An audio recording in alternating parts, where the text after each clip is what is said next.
Ukrainian army intelligence is saying that Elon Musk's Starlink, which has been put to use in Ukraine since the very start of the war. Within a few days of the war starting, the Ukrainian digital minister Fedorov put out a tweet asking for Elon Musk to help Ukraine by sending Starlink so they could use it to, you know, defend themselves and keep things running. And Elon said sure, and then they sent over the Starlink. It started to show up, and then it started to spread and be used by all sorts of people all across the country. And then after it had spread, and then everybody was relying on it, and I had even helped transport some Starlink around at some point, at least pay for Starlink to be transported at some point. Once that had happened, then there started to be reports of Starlink outages, and then there were reports of, you know, the pay dispute, because, oh, well, I don't know if I want to keep this charity up. But then we find out that actually the charity is significantly subsidized by the US government. A certain percentage is charity, but a lot of it is also the government already paying for it, not only the American government, but other governments as well. And then we hear reports that Starlink was cut on drone boats that were going to be used to sink the Russian fleet. And that the cutting off of those Starlink terminals stopped that operation. And how the outages from Starlink got so bad that it actually hurt Ukrainian soldiers as they were trying to conduct operations. And so out of nowhere, they lose contact with command. That can get soldiers killed. And because of all this controversy, eventually the American government sits down and makes them sign a contract. But Elon Musk would say later that, oh, I didn't want my Starlink being used for war. And, oh, you know, I didn't like that. I don't know why he would send it to a country at war if he didn't like you being used for war. But anyway, point is, there was a lot of controversies around it. There was controversies about the outages. There was controversies around the payments. There was controversies around him cutting Starlink for its use on the boats to, you know, do attacks on these Crimean Navy that would then go on to launch missiles from these ships and then bomb Ukrainian cities. And his logic for, oh, I don't want it to be used to kill, I want it to be used to defend. Well, you got to use these things to destroy the boats that are firing on it. Whatever. Point is, a lot of controversy around Starlink, and I'm only touching the itty-bitty outer edges of it. I'm not even talking about Elon trying to advocate against aid for Ukraine. I'm not even talking about Elon going out there and arguing that eastern parts of Ukraine want to be part of Russia or any of that nonsense. Just stand on the Starlink. But now it's gotten worse with reports of the Russian army using Starlink on the front. Now, Starlink was quick to come out after the Ukrainian army said that they were using this. And to be specific, I had the number, I believe it was the 83rd Airborne. Let me go check my numbers. It was the It was Russia's, it was 83rd Air Assault Brigade in Klishchivka and Avdriivka is where the Ukrainian intelligence was saying that the Starlink terminals were being used. Starlink then quickly came out and responded to the story saying SpaceX does not do business of any kind with the Russian government or its military. Starlink is not active in Russia, meaning service will not work in that country. SpaceX has never sold or marketed Starlink in Russia, nor has it shipped equipment to locations in Russia. If Russian stores are claiming to sell Starlink for service in that country, they are scamming their customers. Starlink does not operate in Dubai. Starlink cannot be purchased in Dubai, nor does SpaceX ship there. Now, the reason they're saying Dubai is, as the story goes, it was Arab and Gulf countries that Russian military officers and soldiers are buying Starlink from. So that's the intermediary. That Russian providers buy it from these other countries since they can't buy it directly, and then they buy it indirectly, provide it to soldiers who then use it on the front.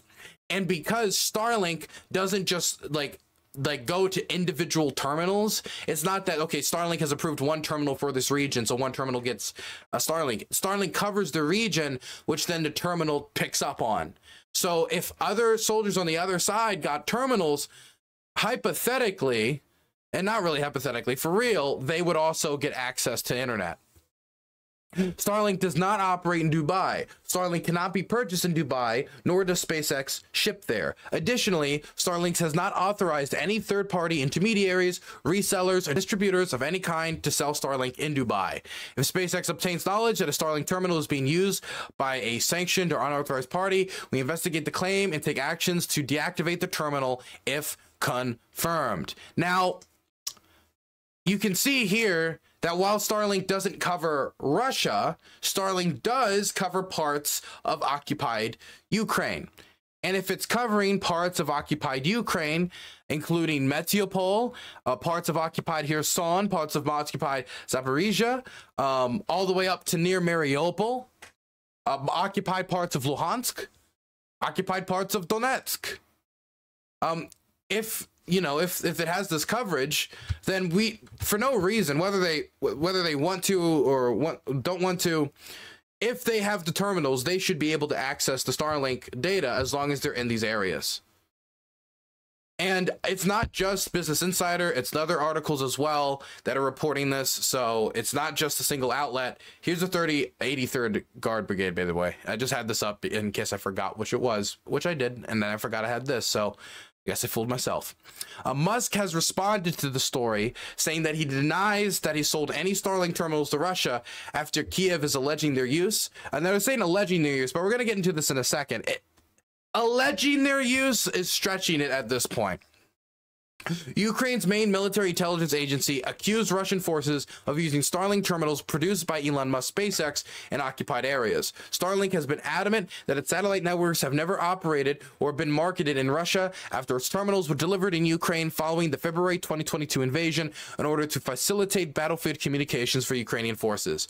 A number of false news reports claim that SpaceX is selling Starlink terminals to Russia. This is categorically false.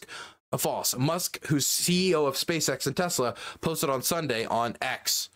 To the best of our knowledge, no Starlinks have been sold directly or indirectly to Russia. To the best of our knowledge. No, Kiev's main Directorate of Intelligence claimed Sunday that there was mounting evidence of equipment being used by Russian forces in partially occupied eastern Ukrainian region of Donetsk. Yes, there have been recorded cases of use of these devices by Russian occupiers. This is starting to take a systematic nature. In a statement on its website, the GUR said radio interceptions of conversations between Russian forces showed that Starlink terminals had been installed in units of the Russia's 83rd Assault Brigade operating in Donetsk near the towns of Klitschivka and Avdivka. The Russian Defense Ministry did not immediately reply when approached by CNBC for comment.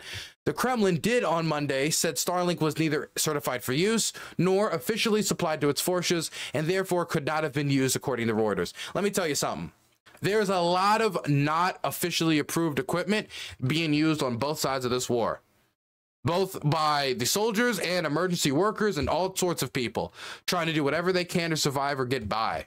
So the idea that this could be happening unofficially or just off the books is very easy to believe. In February 8th, SpaceX also threw doubt on this. Yeah, this is just talking about the tweet we just saw. Anyway, about that doubt, yeah, no, I don't buy it. There's so many of these pictures. There's so many of these pictures of not only them standing by the Starlink boxes, but Starlink terminals being out there in use. Look at this. That clearly looks like Starlink on a Russian position.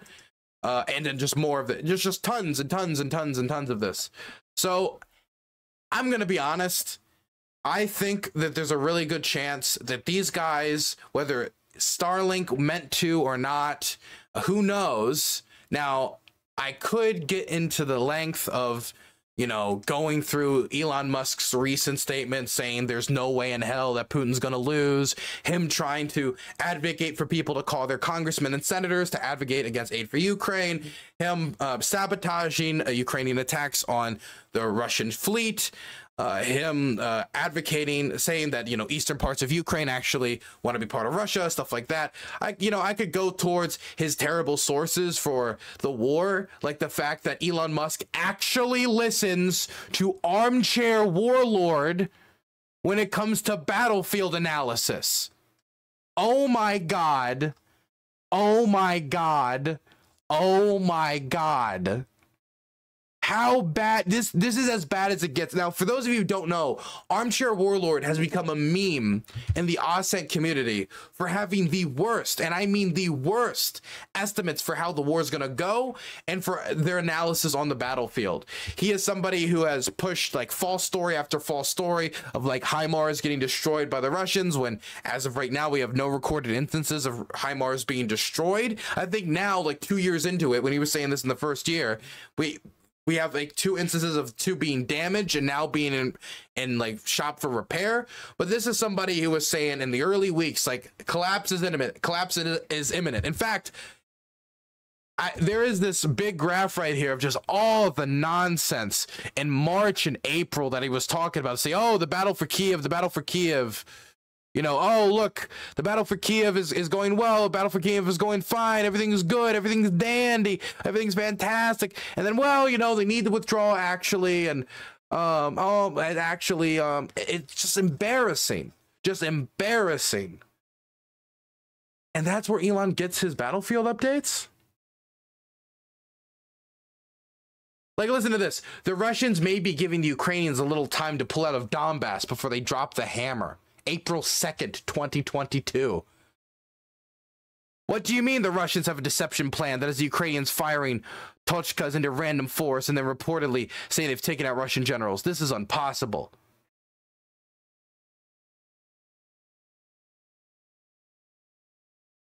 Pulling out of the north outright rather than consolidating feels negotiated. Something collusive is happening here. Consider the domestic political situation in Ukraine and what it would need to do internally to make peace, namely save face and eliminate Ukrainian ultranationalists.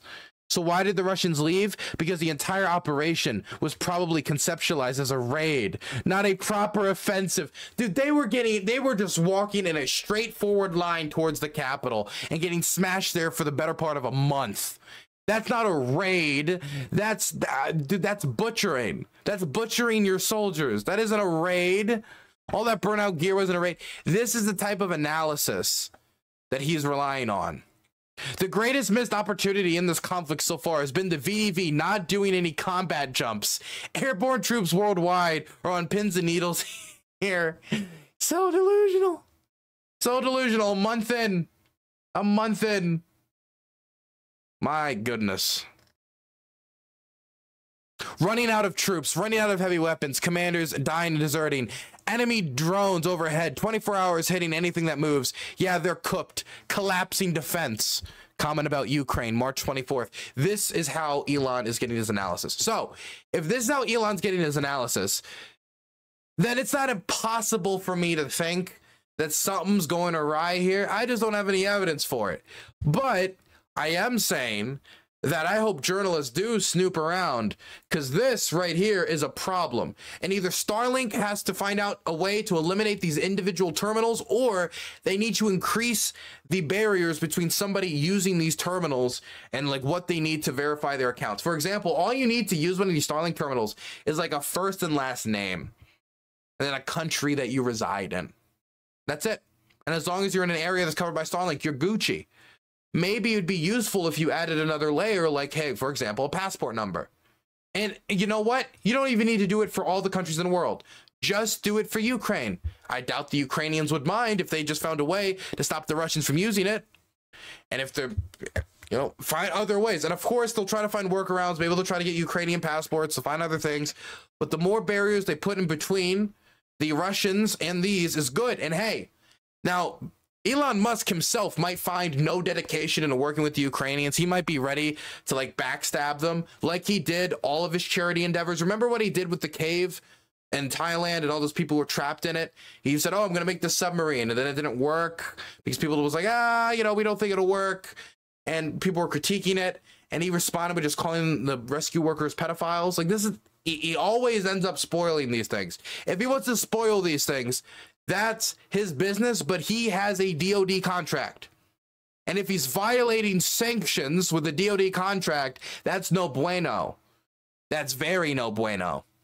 And so he needs to work with the American government and the Ukrainian government to make sure that the Russians are not using Starlink and utilizing what should be Ukrainian communication infrastructure. Let me just throw something out there. It's not really a problem that they're going to be using it, but if the Russians start using it, they're going to put more pressure on the communication infrastructure in the area and then make it so the internet is slower. Not only does it make it so the Russians now have an extra tool, but now the Ukrainians' tool works less effectively. And bad internet has already been a problem in Ukraine when it comes to Starlink from the very start. So just saying, somebody should look into this.